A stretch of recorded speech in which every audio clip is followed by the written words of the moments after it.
Left you alone out there because I knew it was the safest place for you out of all the places you could be. You should have stayed there. What's really the problem now is that I didn't leave Vince there with you. I should have been smarter. I mean, what good is MIT if I can't think through for the moment, and I really feel so bad for leaving you alone. Sam, I should have never even thought about leaving you here alone, and I hope that you can forgive me for making that mistake, because I'm never gonna do that ever again. Wait, you're not leaving for MIT. John, that's crazy. He kisses her. You shouldn't put your life on hold because of something like this. I'm not leaving it on hold, and this has almost nothing to do with it. You see, I thought about coming back and taking you with me only I finished learning stuff and making us the perfect life. But now I know I see that all of that was a waste of my time, of aware time. I am never leaving you alone. So girlfriend, boyfriend, girlfriend, boyfriend, they kiss, but you've got to buy me a reconciliation gift.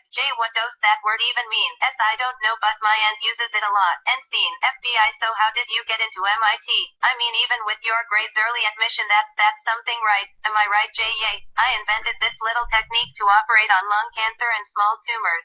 Essentially, you put in two tubes, two very sturdy metal, maybe a mix between titanium and high-tension steel tubes. And after you stick them in place, what you do is you run a solution of alcohol in, and on one end you have yourself a nettle pin long acting as a magnet, and through the other one you have a wire. It has a little pin on it, and the pin gets stuck on the nettle so you can pull it and take out the tumor. The agent lets him speak, and plus if you have the right fiber you can put in these little magnets and hollow out a hole with magnets you cut direct from one end to the other. So, FB Wall, that's really something, saving lives. That must have really left quite an impression on them. I choose it's not easy living up to it, is it? I choose not. John is weirded out from Agent S questions. Why are you asking me about this?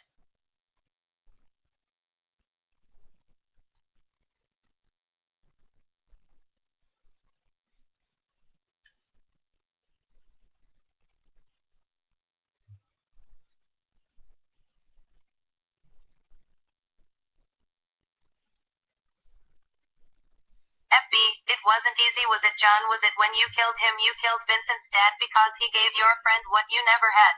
Wait, you think I did this? FB, admit it, John, it'll make things so much easier for you. No pressure, no fear, what left to come? You killed him because you had no freedom of your own, and your friend had more than he could spare. He flaunted it at you, the power, the rush of having everything you ever wanted, and you hated that, didn't you? No, you've gotta believe me, I'd never. Your friend flaunted that freedom he had all up in your face, and when he came to you in that plane, that was the final straw. You knew how to do it. You knew we would never tie you to your motive, and you knew how easy it would be to use what you have to fake this imaginary killer you invented, and have him take the rap for Vince's father, for the janitor, and for everyone else you probably killed over these years, you sick fuck. John looks at him as if he was crazy or something. That janitor was a technician and he had a name. It was Henry F. Johnson, and there's something wrong with you if you can't even get that right. It will never kill someone just for fun, and I think if you don't get that, then there's nothing else we have to say to each other. During the interrogation, Agent makes John think Hess on trial for murder, and has no clue that in the next room Vince is undergoing the same exact thing. You killed your fader, didn't you? What, no? You were mad about your friend John leaving for Chaleja, while you only disappointed him over and over. Look, I'm sorry, John. I'm sorry you had to hear that from me. It's all part of the job, and I hate that I have to do it. I know you didn't kill that technician, and I don't even know if you knew Mr. Vince's family name all that well at all. I just needed to see what you know. I hope we meet again under better circumstances.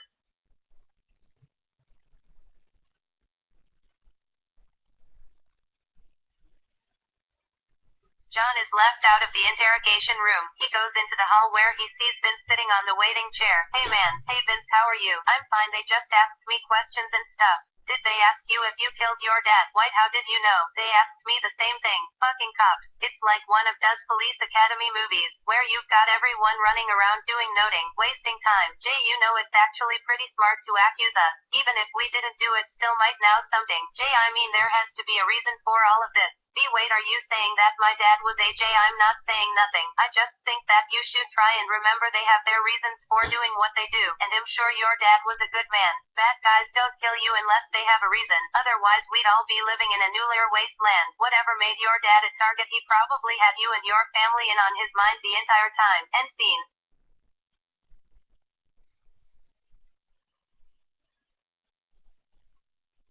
Note, find hanging around sitting. Hey Samantha, Sam, do you think I was a disappointment for my fader? Why would you say that? B. It's just that when the police were interrogating me they asked me all kinds of questions. They asked me if I was the one who killed him. They saw yet that I had motive because I was a failure as a son, and that John was like the son he never had. Do you think that? Do you think that I'm a loser with all the stupid stuff I do?